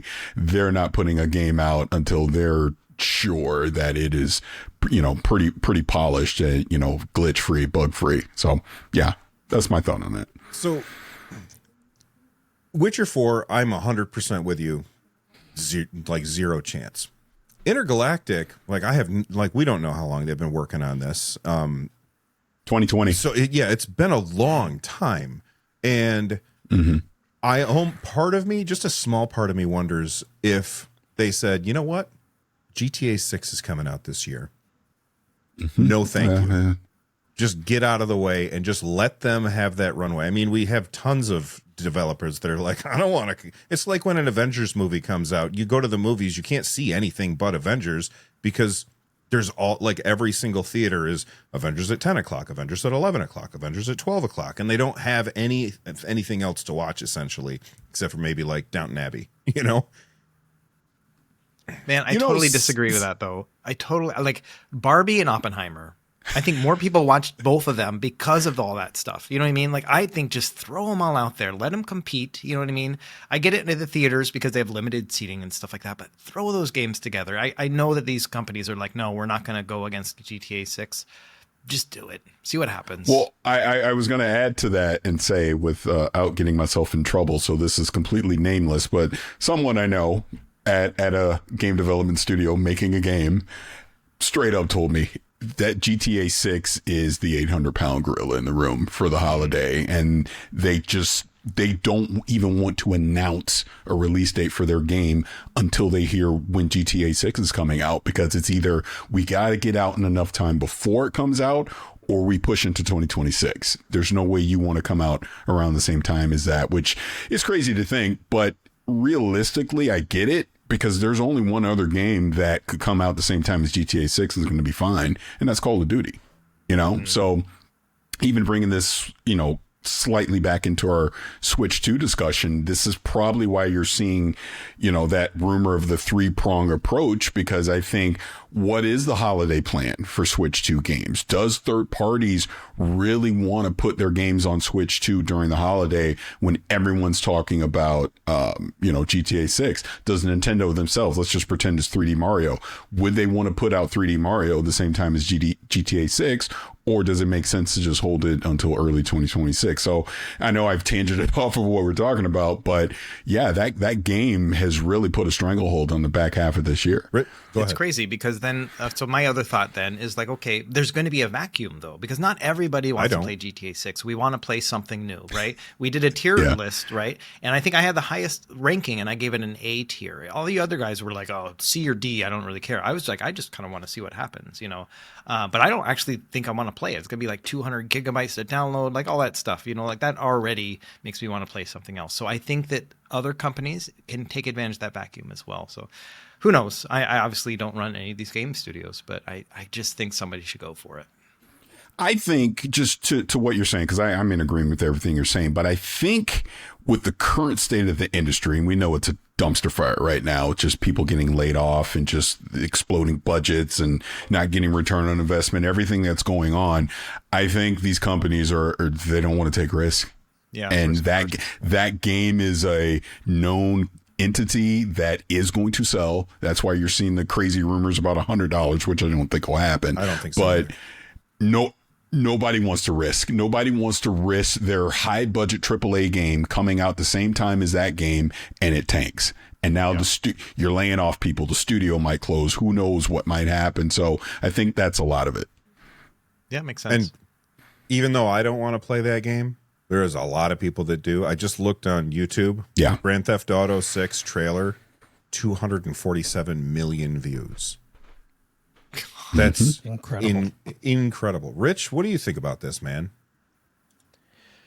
So for GTA 6, one angle that I think may be possible here too, with people avoiding it or with studios avoiding it, Paris, you mentioned it, the $100 price tag, right? Like, I also don't think it's happening, but like, I do believe that big publishers think that it may happen. And so if they believe it may happen, that GTA 6 would come out at $100, they would look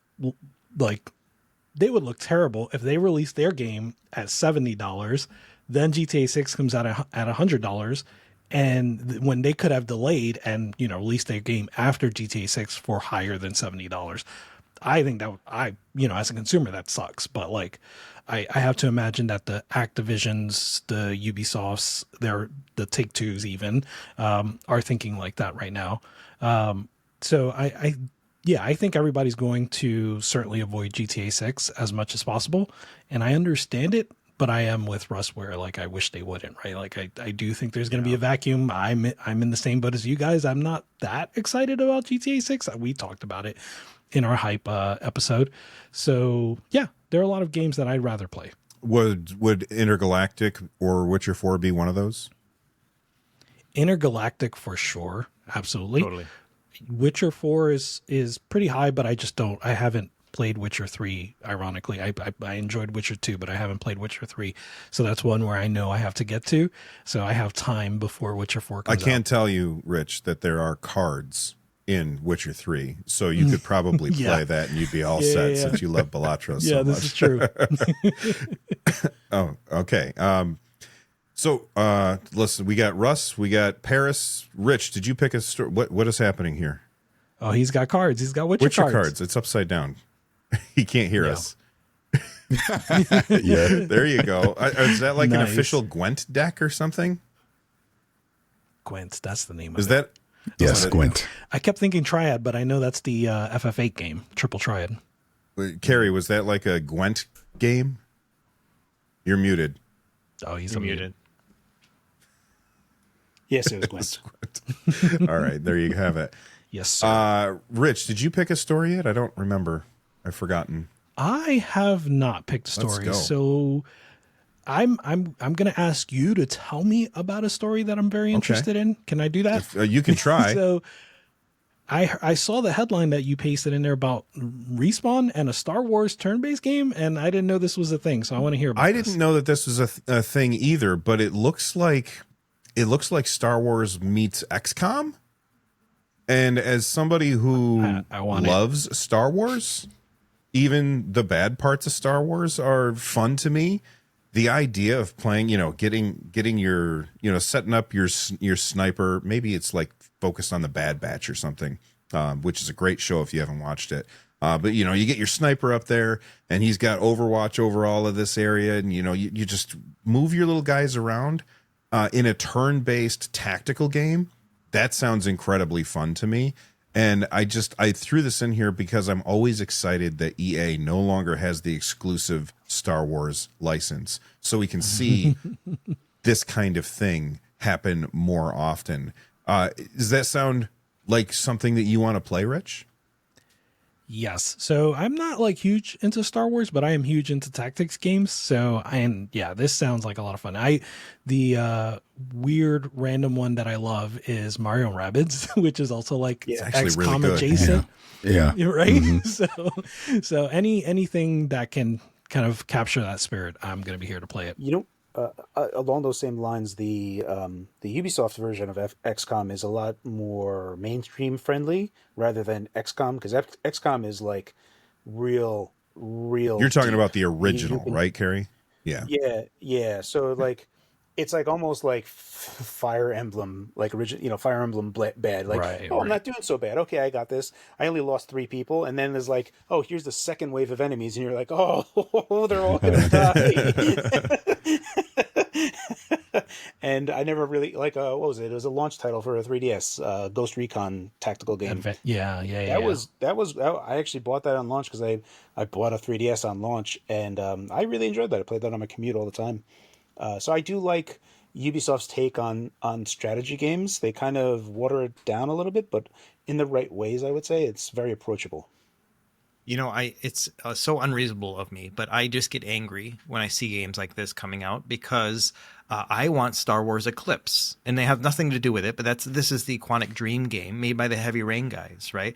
I want that game, and any other Star Wars game that comes out is just taking away from the opportunity for this game to come out, And not that it actually is, right? But it's just for me in my mind, I've only got room in my heart for one more Star Wars game, and it's got to be this Quantic Dream one. And so, yeah, I want to hear more about that, but unfortunately, we haven't heard about that in years at this point, I think. And Quantic Dream hasn't made a game in like 7 years at this point, too. The Detroit Become Human or whatever the last game they created. And man, I love all their games. And I like putting that together with Star Wars, like a story-driven game. You're making decisions and stuff. It's going to be like dirty and all that stuff. Man, I would love that. Yeah.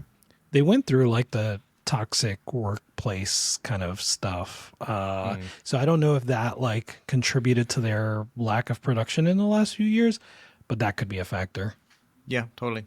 Of course, if this has any kind of online functionality, expect it to last about a year before they decide to shut it down, like Star Wars Bounty Hunters? It's gone.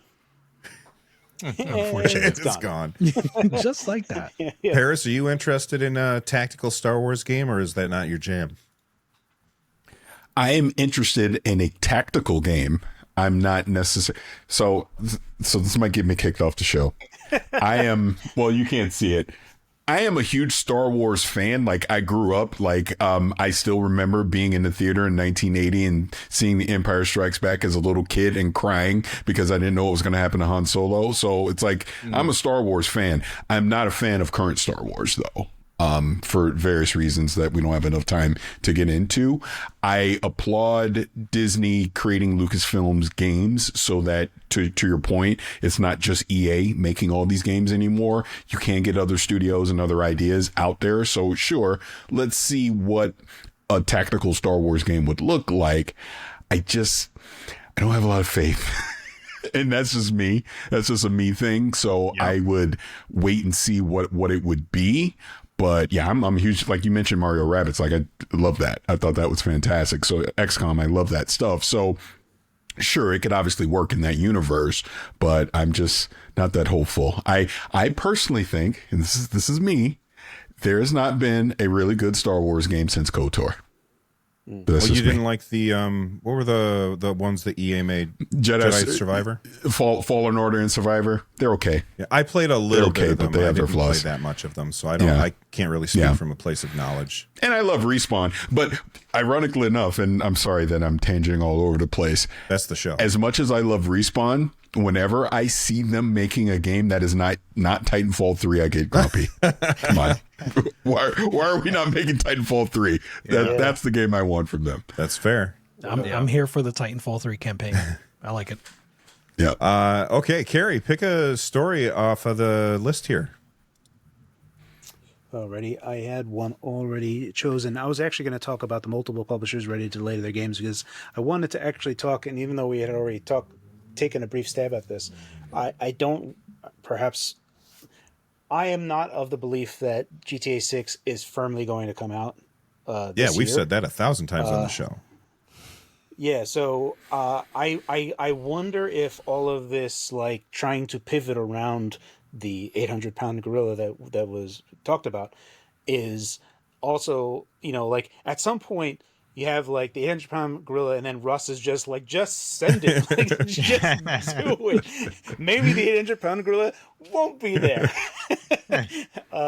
So it is kind of crazy. I know that there's a lot of analysts, and I follow a few of them that are, you can almost, like, feel like there's a Simpsons reference here.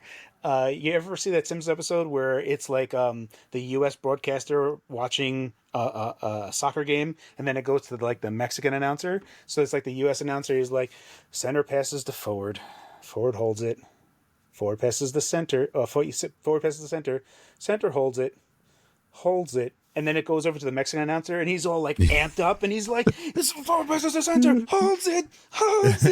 And I feel like the game analysts are very much in that U.S. broadcaster sense, because they're just like, the top game was Fortnite, followed by Call of Duty and Minecraft, and it's been like the same games every year for 10 years. So it's like, for them, it's just like, oh, okay, so we're just reporting about the same games all the time. And the only thing that there's exciting about is, like, everything that's like 11 to 20. And they know that GTA 6 is going to be number one. So the hope is that this reinvigorates the gaming industry, right? Like, so this is not only just stuff for people to pivot around, but it's also to reinvigorate and get lifeblood back into this industry as it is, and like break the shackles of these dominant games that are effectively platforms unto themselves now, right? They are. Yeah, so it's a crazy time to be in, and I wonder, to what Russ is saying, is that if this is going to be a spring well of everyone, like, triumphantly going and trying new games and taking the shackles of Fortnite and Roblox and Minecraft, does that happen? Or is the 800-pound gorilla really GTA 6, or has it been Fortnite, Minecraft, and Roblox for the past 10 years? And which one is it? And I feel like, you have Microsoft talking about, like, they're in a spot and they're trying to figure this out. So they're going into mobile, they're going to this. They're trying to, like, Game Pass is a platform if you kind of take a step back, right? Like, how do you get a platform that people play on as opposed to a system that people play on? So Grand Theft Auto Online could be a platform itself. So I don't know if if the game analysts are hoping for this Springwell, or we're just going to further niche down into just one game that is just now on that list forever. So And yeah, I don't know which way to look at it. I Yeah, think that's the that fear. I think that the internet is going to internet. What I mean by that is that, yes, there will be like this big moment where GTA 6 comes out and stuff, but you cannot predict what's going to happen during that, right? And I think, just me kind of predicting what I've seen before is that the internet, if something's wrong with GTA 6, it's buggy or maybe people don't like it, some sort of backlash, always happens. People are going to latch on to something else and be like, this is the thing that's actually cool right now. And it could be anything. It could be a Nickelodeon game, right? But that's the thing that's going to get popular. It's going to be like Morbius, right? It's Morbin time and all that stuff. Even though like that's the kind of thing the internet will do. And I can see this happening with GTA 6 is that there's always a blowback. The pendulum always swings. And I can't imagine that everyone's just going to give up and say, yeah, GTA 6 is the thing to do. There's an opportunity here. And if you're a triple A like game developer, you're watching this right now because they all are, obviously, you should put your game out because you never know what's going to happen. The internet is going to take over. Anyway, well, and I only got to attend for one day, but GDC that just happened, I guess that was the kind of the theme of what is going to be the next Balatro. What is going to be the thing that nobody is expecting that's going to come out of nowhere and be that indie AA hit that just takes over the industry. And again, with the way the financials and money is going, it's like who's going to fund it, who's chasing that, who's willing to take that risk. But I mean, we'll see. But something you were saying, Carrie, going back to GTA 6, will it come out this year? Not that I have any inside info. You would think at this point, if they didn't think they could get it out this year, they would start communicating that, because of the fact that the entire industry is on a hold right now because of that. So I think if it doesn't make it at this point, then it's some last minute technical issue that's preventing it. So they needed more time. But I do think, yeah, they expect it to come out this holiday. yeah. So Paris, you went the direction I was about to go, and you mentioned Balatro, and I feel like we, much like the studios, are missing the forest for the trees, right? Like those games that Carrie you're alluding to have already dropped, right? We have Split Fiction, which has sold millions and millions of copies already. We had Black Myth Wukong last year. We had Balatro last year. Like all of these games that like nobody really saw coming. Marvel Rivals too, really. People don't really see these games coming the way that, we think the next Assassin's Creed is going to sell great, right? Like these are the games that I think are going to succeed. Is just they're unexpected, but also they're unafraid to just be what they are. I think myself, a lot of people, and myself included, assumed Marvel Rivals was going to be a shitty dumpster fire, and it turned out to be really good. Before we pass on this one particular topic, I do have one last question for the group. Are you going to ask it? I didn't know if anyone had any more little things that they wanted to add.